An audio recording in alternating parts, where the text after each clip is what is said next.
Assalamualaikum warahmatullahi wabarakatuh dan salam sejahtera.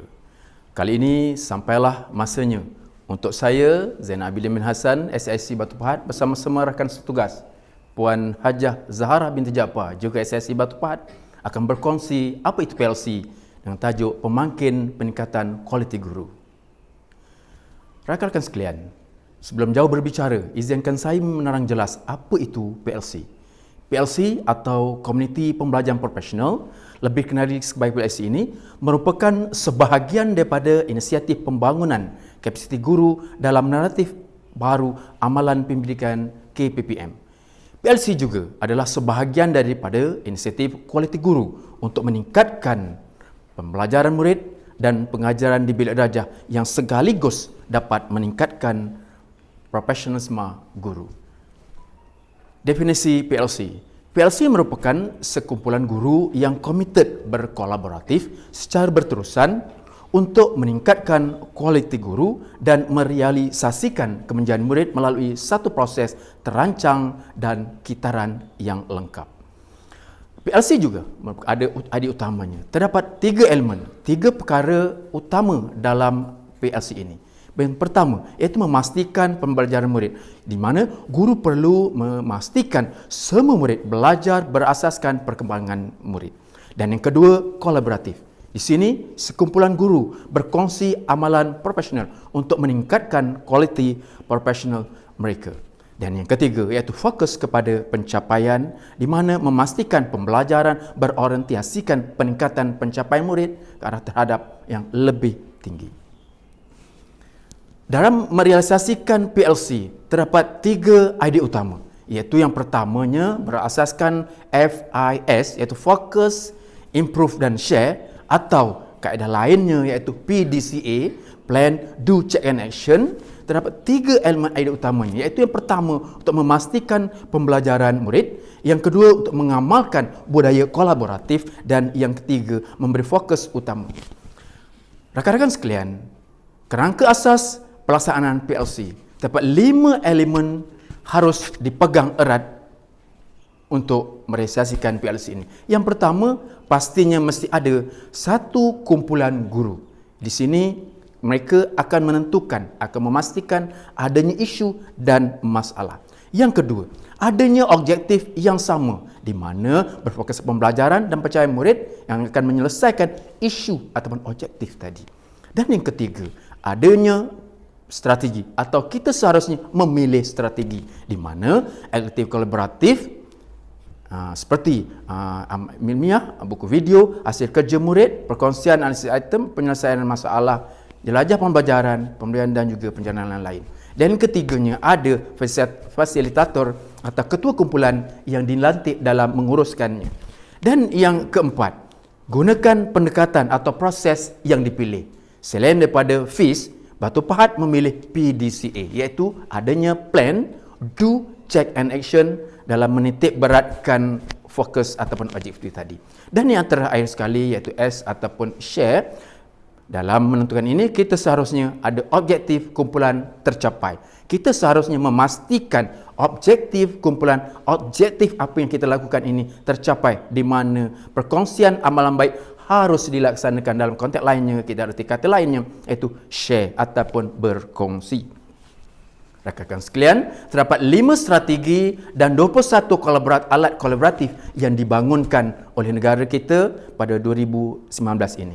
Batu Pahat mengambil pendekatan melihat penambahan dialog prestasi sebagai elemen tambahan untuk menjadikannya 21 alat kolaboratif. Dalam 5 strategi, yang pertama ialah dialog prestasi refleksi. Dan yang kedua ada perkongsian amalan baik. Dan yang ketiga, fokus secara kolektif terhadap pembelajaran murid. Yang keempatnya, kolaboratif. Dan yang kelima, berkongsi norma dan nilam.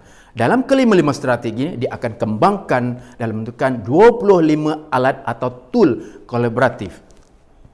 Rakan-rakan sekalian, Batu Pahat ataupun kami di Batu Pahat memilih dialog prestasi sebagai fokus.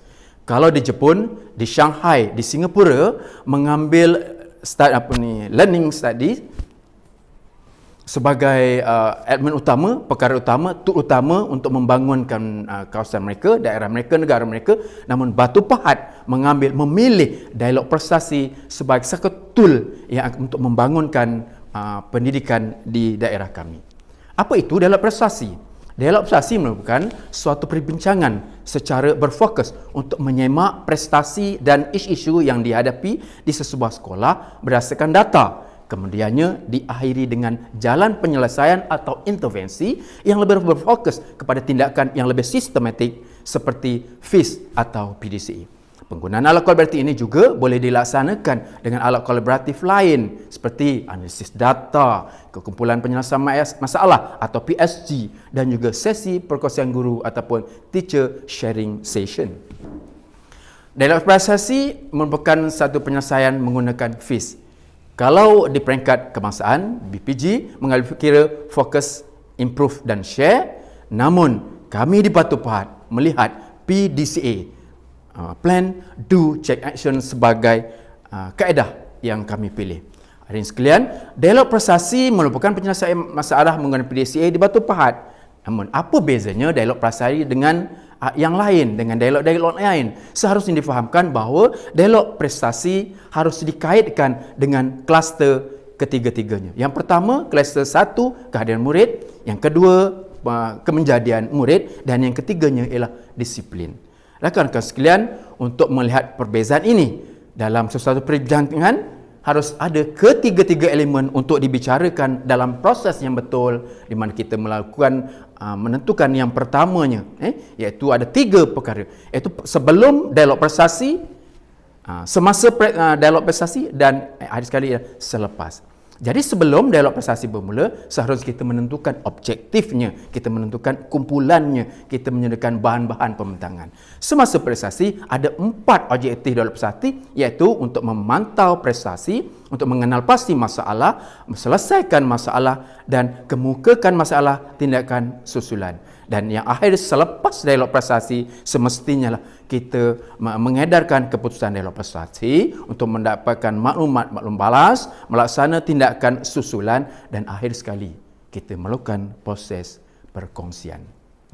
Dalam menerang jelaskan dialog prestasi ini, ada 2 borang utama, iaitu OPR, One Page Reporting, iaitu pertama, dan OPR 2. Dalam OPR 1 ini, kita harus mengenal pasti apa isunya, apa masalahnya, dan seterusnya kita melihat berdasarkan data, apa isu, apa masalah berdasarkan data yang kita ada. Sekurang-kurangnya data ada 2, sebelum dan semasa. Apabila kita telah mengenal pasti isu masalah berdasarkan data, kita harus mengenal pasti apa punca masalah. Maka di sini harus kita gunakan teknik Ishikawa untuk menilai apakah puncanya. Bila mana punca dikenal pasti, barulah kita melihat intervensi yang dilakukan dengan strategi yang betul. Setelah intervensi kita pilih, maka strateginya harus dilaksanakan dengan betul. Pertama, kita mesti melakukan P untuk plan, kedua do, dan checking untuk dalam proses seterusnya, dan yang akhir sekali kita mesti ada proses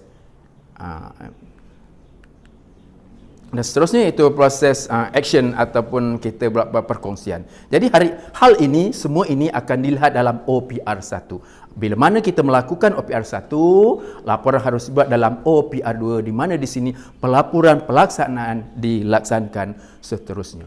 Rakan-rakan sekalian, ketiga-tiga perkara ini Batu Pahat telah melaksanakan sebanyak 4 tahun, pada bermula 2016, 17, 18, 19. Kemanisannya, madunya telah kami peroleh, di mana peningkatan 2016, 2017 berlakunya peningkatan yang mendadak. Itu khususnya dalam kebutuhan bahasa Melayu, kami bergerak daripada 3.8 bergerak kepada 3.99 dan akhir 3.60. Akhirnya Batu Pahat melonjak dari tangga kelima pada 2016, 2017 mendapat tempat kedua, 2018 tempat pertama, 2019 tempat pertama, dan insya-Allah mimpi akan menjadi kenyataan pada 2020 kami akan menimba ataupun mengalami dan merasai manis kali ketiganya, insya-Allah, untuk terus bertahta tempat pertama di Negeri Johor. Jadi itu sahaja perkongsian dari kami. Saya, Zainal bin Amir Hassan, SC Batu Pahat, bersama-sama rakan setugas saya, Puan Zaharah binti Jaafar, mengucapkan terima kasih. Assalamualaikum warahmatullahi wabarakatuh. Izin mengundur diri.